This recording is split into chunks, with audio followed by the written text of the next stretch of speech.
Good morning. We are going to go back to Andrew Marble and we'll go through the poem again, and then we are going to listen to what your classmates say, okay?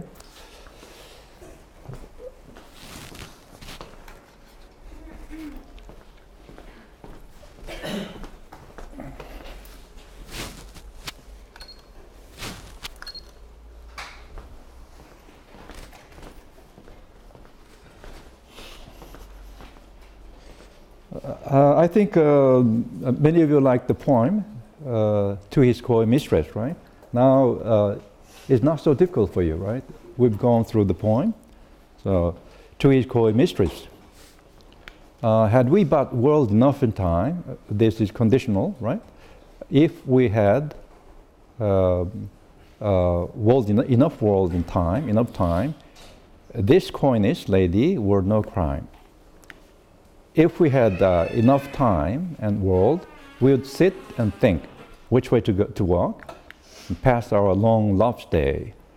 You, by the Indian Ganges side, should find rubies, right? You would, right? You should find rubies. If we had enough time, you should find rubies. Where? By the Ganges, Indian Ganges side, I by the tide of Uber would complain. I would complain. Right?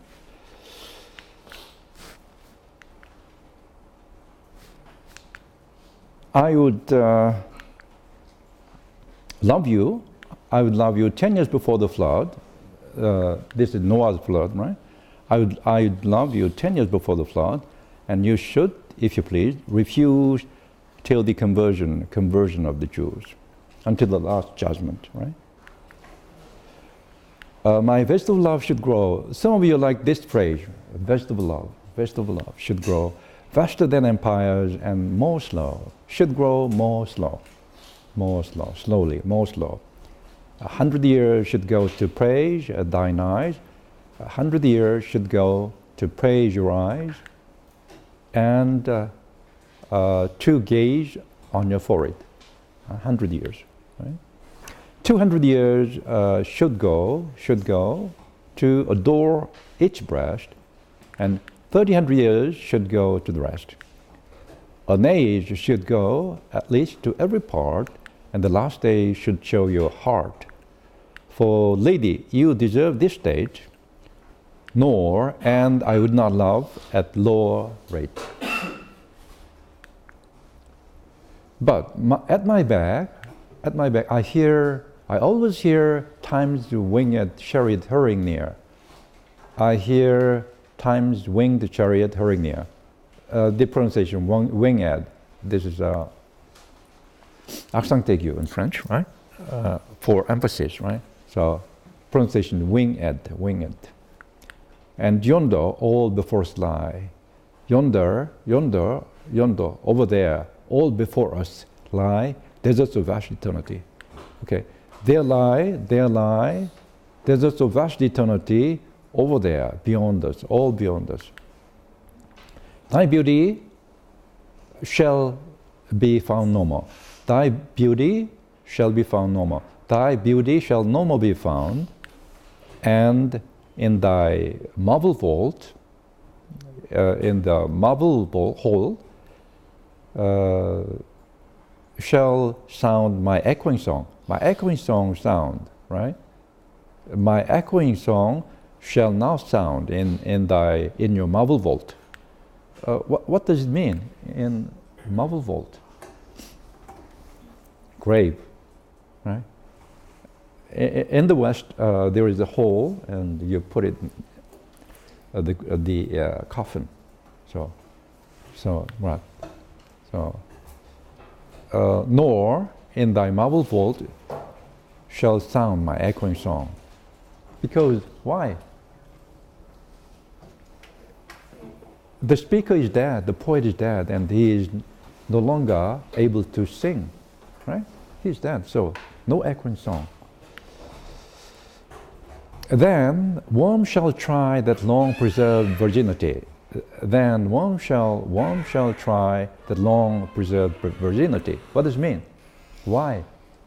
Why does the one try it? Because he's dead in decay, right? Right. So one of the students said, because she did not make love, and the one will try it, right? Okay, interesting. Okay, and your quaint honor, what, shall turn to dust, and all my lust shall turn to ashes. Okay, the grave is fine. The grave is a fine and private place, but none, I think, do there embrace.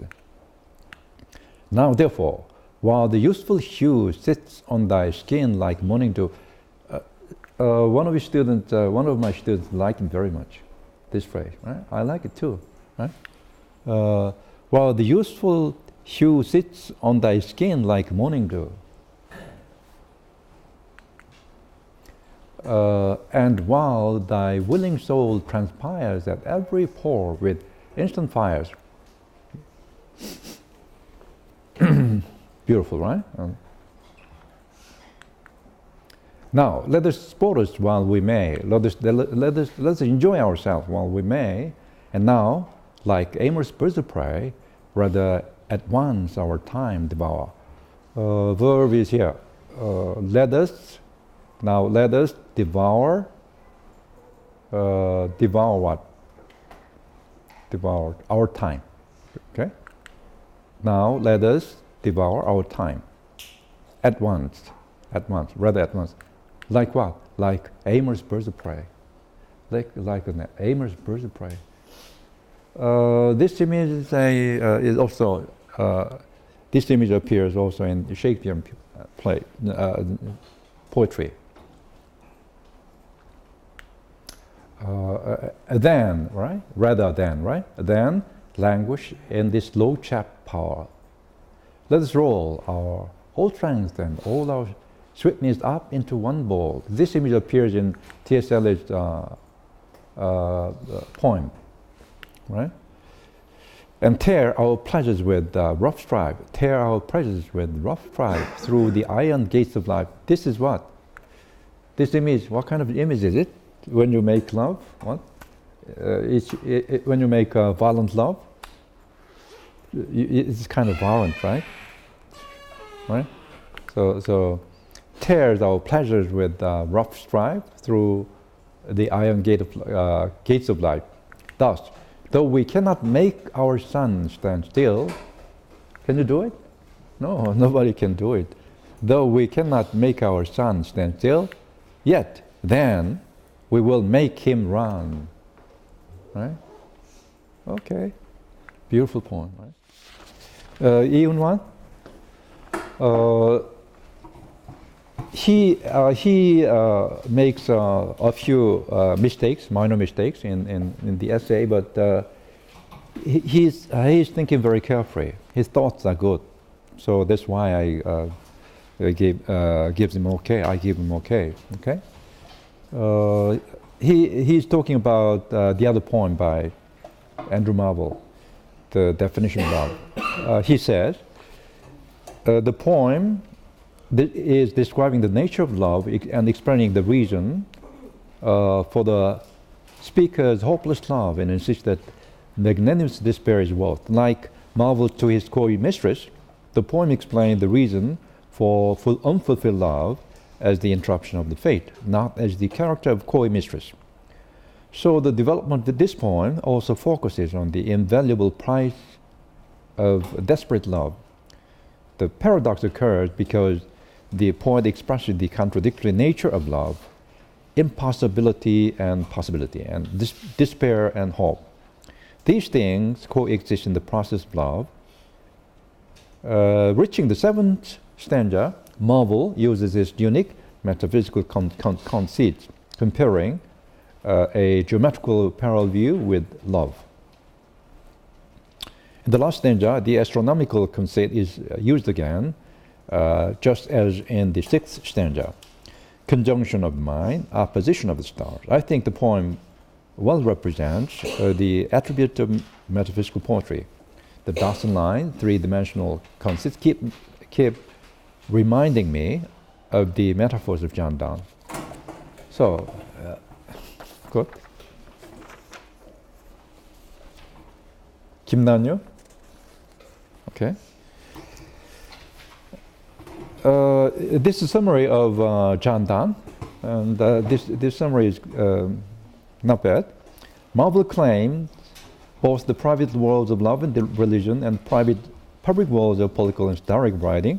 He had an overriding concern with art, elegant, well-crafted, limpid style, paradoxes, complex of tone, dramatic monologue, witty, dialectic arguments, and was a very complex, elusive, and unique poet. Many of his poems explored the human condition in terms of fundamental dichotomies that resist resolution. For example, in the religious and philosophical poems, the conflict is between nature and grace, body or soul, poetic creation and sacrifice. In love poems, it is often between flesh and spirit, physical sex and platonic love, or idealizing courtship, or a web of time. Pastorals, in pastoral, it is often nature and art, the fallen ethnic state, or violent passion and contentment. He experimented with style and genre for a striking effect, as dramatic monologues, which are voiced by named and naive persons, rapid shifts from the world of fantasy to reality, transformation of static mystic features to create a poem which incorporates history and the conflicts of contemporary society and so on. Okay. Kimnanyu, definition of love. A love so parallel and infinite but debarred by goddess of fate for its perfection is portrayed in the poem. The poem claimed that this love is built on despair and impossibility. And it is so powerful and divine that fate also, so jealous, does not let them be embraced. What is impressive is the poet's emotion from the obstruction between their love, sorrow or despair is barely shown in the poem. He keeps singing about the cruelty of fate that splits them apart, but in an objective, elegant, intellectual way, which makes the reader more regretful and feel sorry for them. So she is making effort to make an elaborate sentence, right? Okay. I feel it, right? Can you feel it? Okay. 김민재? 김민재 not here? Okay. Okay, 김민재 not here. Okay. 홍문영? Okay. The essay is done in class, was done in class, to his core mistress. The best part of the poem is when the speaker says, but at my back I always hear time's winged chariot hurrying near. It contrasts with having world enough time, infinitely, and shows how time changes that and its limitation. It feels as if the ending is coming near. The chariot also evokes the image of Greek god and goddess moving fast in the infinity. This part is also linked with the ending where we cannot control the sun to stay still but make it run, transcending our limitation and becoming active lovers. Okay, the last sentence, good. 홍문영, okay, again. Okay, good. 장성현? 장성현, okay. To his core mistress. The most interesting part in this poem was from line now, therefore, while the youthful hue, because this is where the writer's real intention starts to be revealed. After a long description of supposing there were enough time for them, the author shows his desire and passion to make love with a woman. 강민우?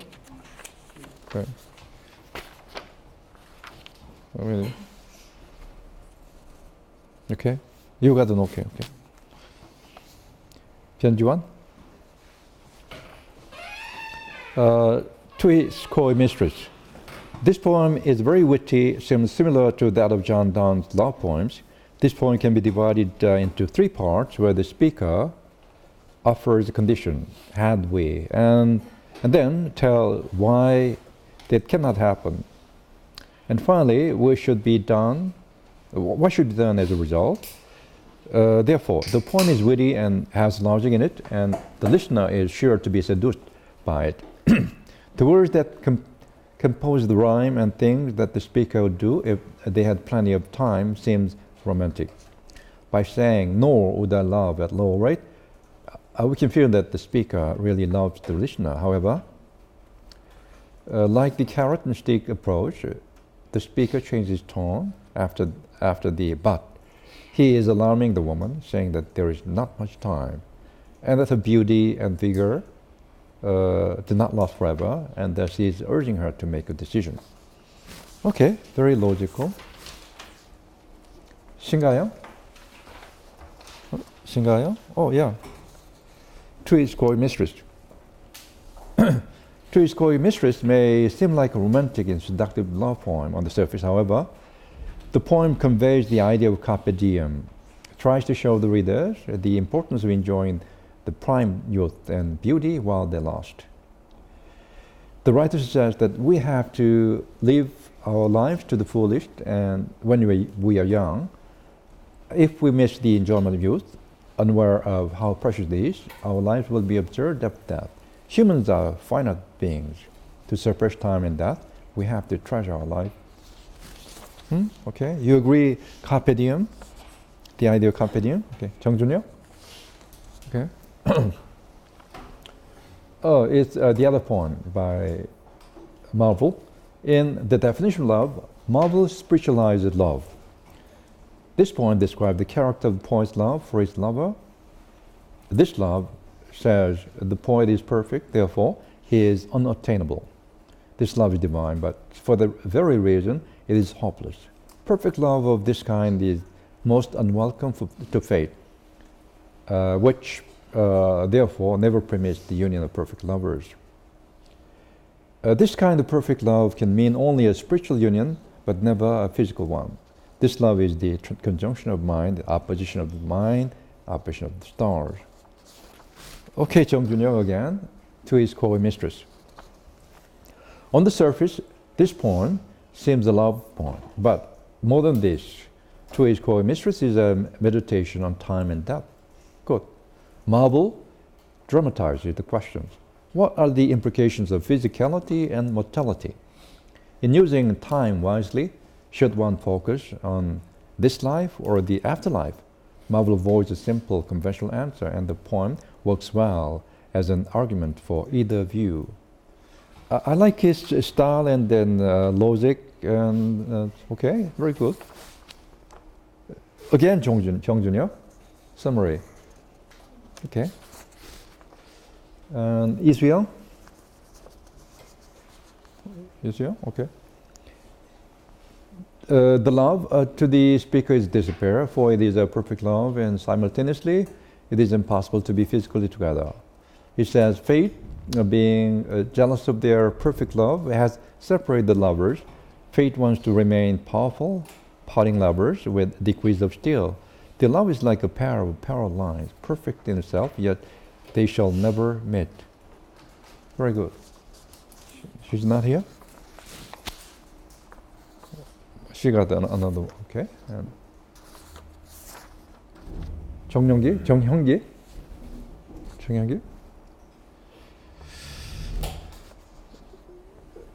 Okay, Andrew Marvel writes about unrequited passions, insisting that fate itself acts against true love instead of fate mashing people up. Marvel believes that fate only tears people apart. Andrew marvels that the definition of love is the epitome of irony.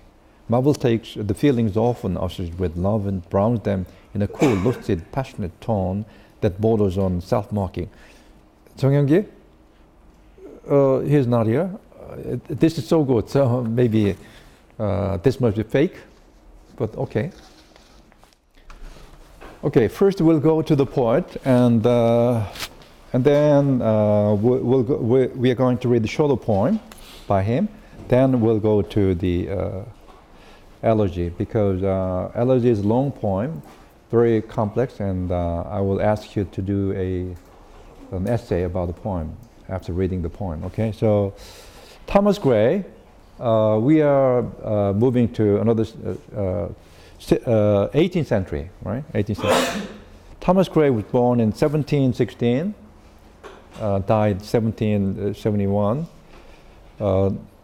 Thomas Gray wrote a poem that is best known, best loved by the common people.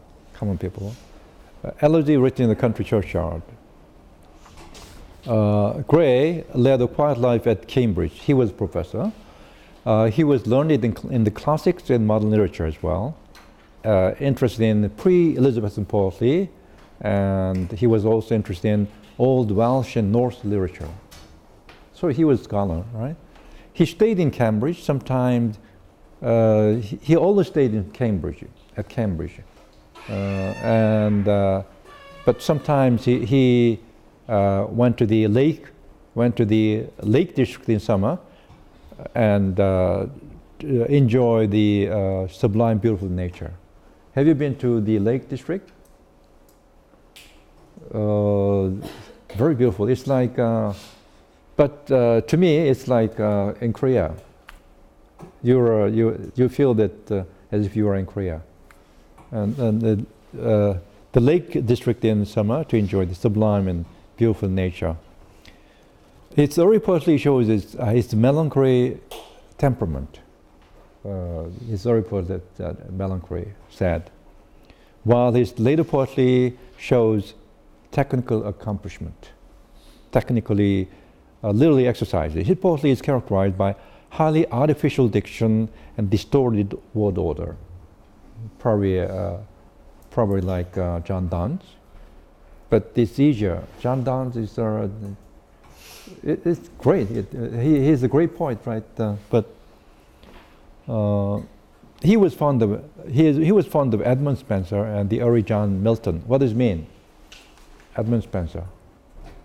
He puts more emphasis on the musicality of poetry than the poetry's meaning, right? So Edmund Spenser and the early John Milton, very lyrical and short poems, right? The elegy, written in the country churchyard, stands alone in Gray's work. It is his one poem that belongs to world literature.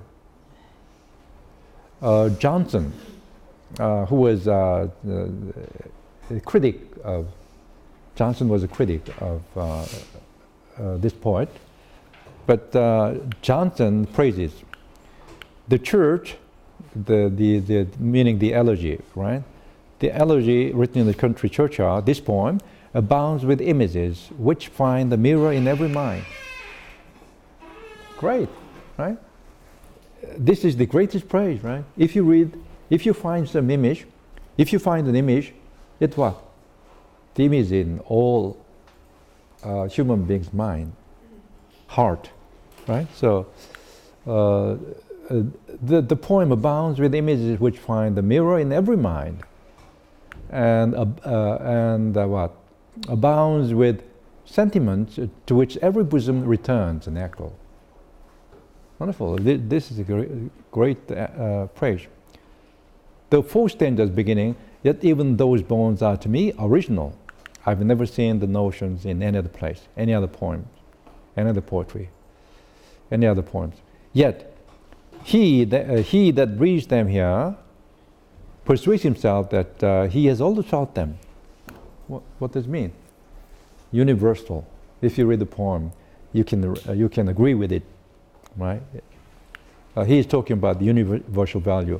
If Gray had written often this way, it had been vain to blame and useless to praise him. But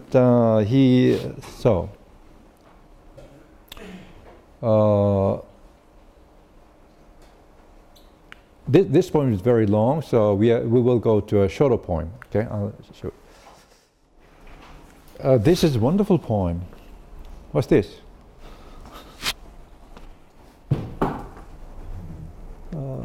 Okay. Can you read it? Can you read it? Can you make it bigger? Okay. Too small, right? This poem is very beautiful, and you like it. Bigger, a little bigger. Okay, that's it. Okay, thank you. Have you read this poem? No? Did you read this poem? This is the first time, right? Ode on the death of a favorite cat, drowned in a tub of goldfishes. Very beautiful poem. Cat, this is an elegy, right? A poem given to a poem. Footnote 1. Selima, the cat's name, right? The Selima, one of Horace Walpole's cat, Thomas Gray's friend, had recently drowned in a China cistern. Gray wrote this memorial poem to Walpole's request. Very interesting. Towards on a lofty vasy side, where China's graced art had died, the azure flowers that blow, demurest of the tabby kind, the pensive Selima reclined, they gazed on the lake below. Her conscious tale, her joy declared. The fair round face, the snowy beard, the velvet of her paws, her coat, that with the trottoir vised, her ears of jet and emerald eyes she saw and purred applause. Still had she gazed, but amidst the tide, two beauteous forms were seen to glide the genii of the stream. Their scaly armors Tyrian hue. The scaly armor, through richest purple to the view, betray the golden gleam. The hapless nymph with wonder saw, whisker first and then claw. With the many an ardent wish, she stressed in vain to reach the prize. What female heart can gold despise? What cast averse to fish? Presumptuous maid with looks intent, again she stressed, again she bent, nor knew the gulf between. Malignant fate sat by, smiled. The slippery verge, her feet beguiled, she tumbled headlong. 8 times emerging from the flood, she meowed to every earthly god, some speedy aid to send. No dolphin came, no nereid stirred, no cruel Tom nor Susan heard. Favorite has no friend. From hence, ye beauties undeceived, know. One forestab is ne'er retrieved, and be with caution bold. Not all that tempts your wondering eyes and heedless heart is lawful prize, nor all that glitters gold. You like it? Okay, let's go back to the top. Okay. Ode on the death of a favorite cat drowned in a tub of goldfish. Towards the lofty vasy side, it was, right? It was on a lofty vasy side. Selima, the cat is on the vasy side, right? Where China's gauged art had died. China's gauged art. What does it mean? He's talking about the China. China was made in China. China was made in China, and the picture painted on it is very beautiful. Gauged, very beautiful. Gauged. China's gauged art had died. The azure flowers that blow. the sky blue, that bloom. Bloom. Flowers that blow. Demurest of the stabby kind. Demure. The poet is talking about what? The cat. Demurest of the tabby kind. Tabby kind. Opposition. Come on. Means the pensive Salima reclined. Okay, reclined, and then what? Gazed on the lake below. Gazed on the lake. Now you can understand the situation. Okay. Towards the lofty basis side, where China's gayest art had died, the azure flowers that blow, the demurest of the tabby kind, the pensive Salima reclined, gazed on the lake below. Her conscious tale, her joy declared. Her conscious tale declared the joy. Very good. The expression, wonderful. This shows the very characteristic of a cat. Have you seen a cat walking with the tail raising straight forward, and the tail moves. The movement of the tail shows what the cat thinking, right? Tail. So her conscious tail declared joy, right? Her conscious tail declared joy, right? The fair round face, the cat's face, the fair round face, the snowy beard, right?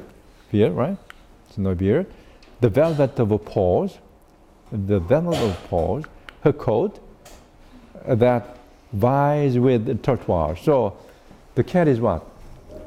A black cat with the pattern of a turtle, right? Tortoise, right? Her coat that in Virginia that vies with the tortoise. Her ears of jet,